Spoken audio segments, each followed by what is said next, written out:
Back to school isn't just for the little ones. In this day and age, adults can head back to the classroom as well. And here with more on the transition back to the books for the more seasoned students, we should say, is Dr. Elaine Friedrich. How are you? I'm doing great. How are you this morning? It's wonderful to have you with us, Dr. Elaine. And I guess the first question would be, for a lot of the adults out there that are thinking to themselves, I'd love to go back to school, but they're terrified, you know, and rightfully so. What would you say to them? What kind of advice would you give them? Well, there are several things that adults should do to consider going back to school, because there are definitely tips of the trade, if you will, to be able to migrate back into the classroom. And one is to make sure that you talk with your spouse so that you have everybody on board with those educational goals, that everyone is going the same way, because there will be responsibilities that need to change in the home and things that need to be done differently. So you want to make sure that you have the support of your spouse when you are thinking about going back to school. Do you think that it's important for adult students to understand that they're going to have a different perspective from everybody else that's in the classroom, so they don't feel overwhelmed?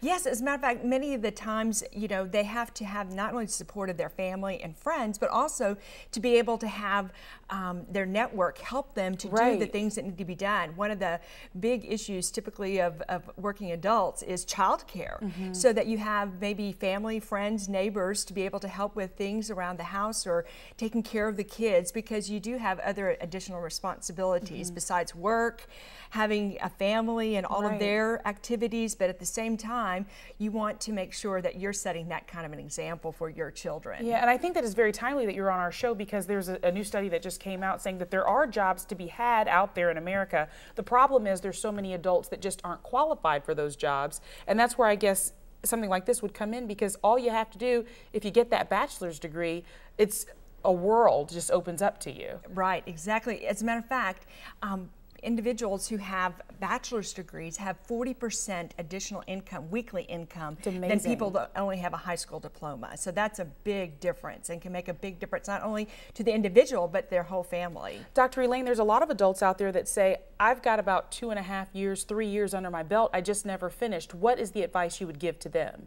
I would say to take stock of where you are in your life right now, and make sure that you have the necessary things that you need to be able to go back to school. First of all, is having that commitment, because there's going to be a sacrifice in time, energy.